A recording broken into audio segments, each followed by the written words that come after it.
So let's talk politics. The US election just happened. The Republicans have the majority in the US Senate and in the US House of Representatives, and Donald Trump won the election despite having about 200,000 something fewer votes than Hillary Clinton. Now, regardless of what you may think of either of the two presidential candidates, I'd like to point out that it's kinda bullshit that the one with less votes wins. Unfortunately, we have this thing called the Electoral College, which is a certain number of people who are the ones that actually vote for president. The rest of us just vote for what we think they should vote for, but they're not legally obligated to vote for what we vote for, so they can choose what they want. Also, the US uses a voting system called first past the post, which essentially means whoever gets the majority wins regardless of anything else. Sounds like a good idea at first, but actually there's another voting system that's far superior called the single transferable vote. The primary difference is that instead of choosing one person, you order the candidates in the order that you would prefer. So let's say there's 3 candidates and you want the second one, and if you can't get the second one, you want the third one. You order them in that order, and then what happens is whoever gets the least votes, all the second choices that were for people voting for that person are used, and so on and so forth until you're left with only 2 candidates, both of which have votes that are more representational of what people actually want. I'm not saying the results would have changed if that happened, but most likely they would have. There's not terribly much to say about the Senate or House at the moment, at least in my opinion, and the governor of my state, California, was not up for election this time around, so it's not really terribly relevant to me. However, we did have several propositions, and I'm just going to briefly talk about what's yes and no, and what I think about them. So, Prop 51, $9 billion bond for modernizing K-12 charter vocational schools and community colleges. Yeah, I don't see the problem with that. So, yeah, it passed. Alright, cool. Extend existing fee on hospitals to fund coverage for Medi-Cal, uninsured patients, and children's health. Certainly. Require statewide voter approval for bonds over $2 billion. Now, see, I don't understand that one as well. Like, I don't understand what it's talking about in general, so I'm not really sure which side I'm on this. In any case, it didn't get passed, so there we go. Stop the legislature from passing any bill until it's published on the internet for 72 hours. I think that's a good idea, so people can take a look at it and form opinions and give their ideas. That seems like a good idea to me. Extend income tax on earnings over $250,000 to fund schools and healthcare. I think that's a good idea. I would like to point out that this doesn't affect me at all because I'm freaking poor, and you could consider it kind of unfair that I vote on this and vote yes because it doesn't directly affect me. But the thing is, if you make $250,000 a year, you can afford to have a little extra income tax. And then here's something that I think is a good idea, even though it will hurt me. Increase taxes on tobacco and e-cigarettes and use it to increase funding for healthcare for low income. Sorry, I don't like the word Californians, that's why I kind of paused there. But the reason it will directly affect me negatively is because my mom is a smoker, and part of my money goes to paying for that stuff for her. So, yeah, that's not so good for me personally, but I still voted yes for it because I think it's a good idea. I think anything we can do, it's not really a deterrent. It really isn't. It's been proven that increasing the cost of something that's bad for you doesn't really stop you from wanting to get it, but at least it will be used to fund healthcare, and at least it's some kind of deterrent. Allowing parole consideration for nonviolent felons and allowing juvenile court judges to decide whether juveniles will be prosecuted as adults. I think that's a good idea. So there we go.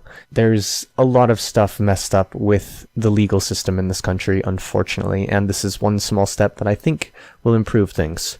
Then we have another one to allow schools to establish non-English only education programs, at least according to what it says right here. I'm a bit confused about this one myself because I read 3 different things that each said a slightly different wording on what exactly it does. The impression I get is that we focus on making sure that students do know English, but we also focus on allowing them to learn with other languages. Sounds good to me. Prop 59, recommend we propose an amendment to overturn the Citizens United decision, which removed some limits for corporate and union campaign funding. Now, campaign funding is a really messy business, and unfortunately, businesses can do some really shady, bad things. So I think it's a good idea to kind of restrict that. Prop 60, requiring adult film producers to use condoms when filming, and some other health regulations related to that industry. I don't really know what to think about this one, because I don't know how big of a problem it is, if it's a problem or not. And I've not heard much about it. All I know about it is the financial impact, which is that if we did pass it, California would have less revenue, but we didn't, so I don't really know about that. I'm not sure.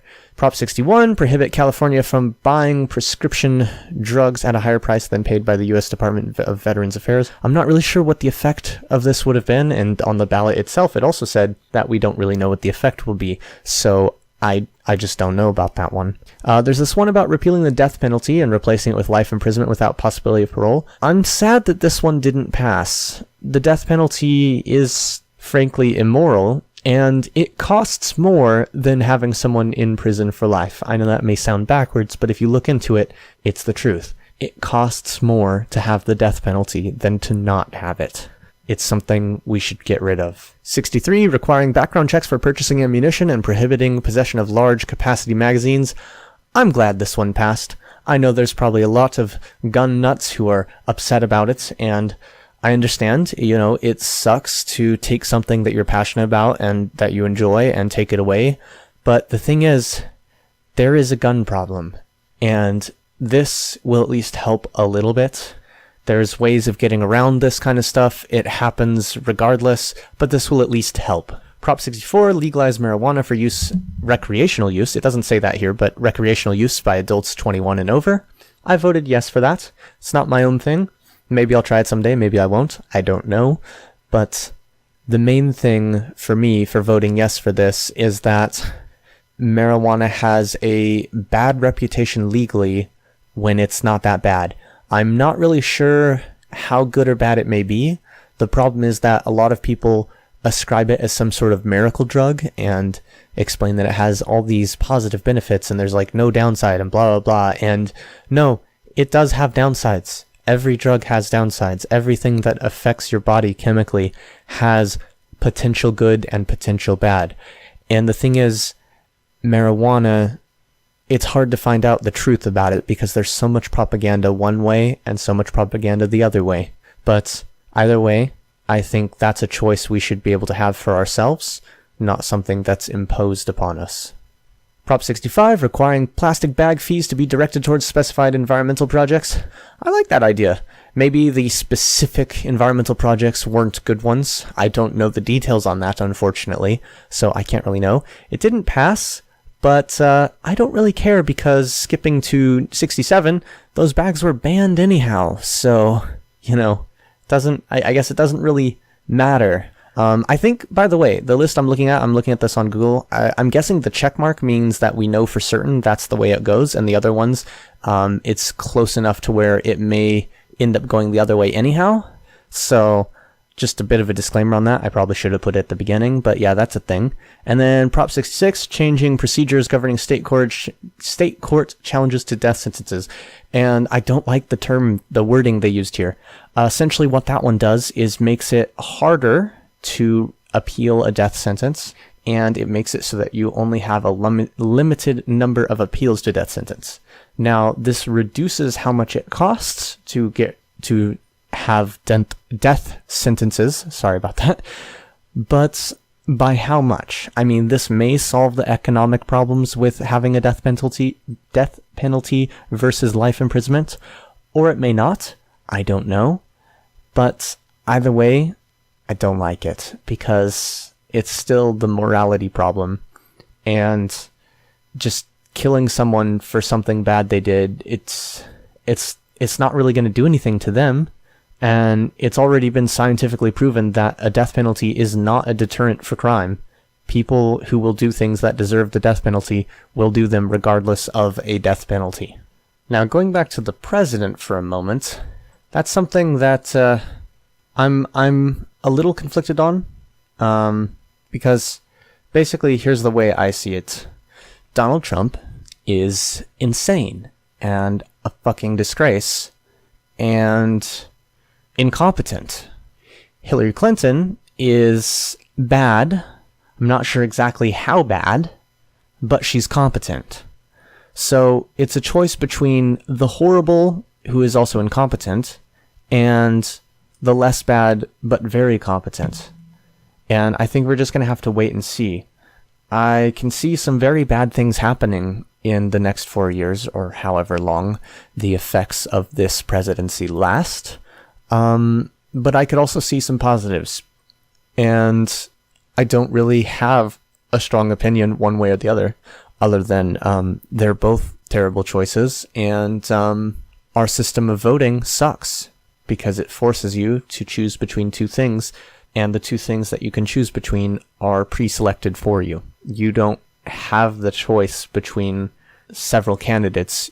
You have the choice between two, and they are selected for you. Oh, and then there's, of course, the whole thing, like I said, it doesn't actually matter necessarily how many people vote for which one, because the Electoral College ultimately decides who wins.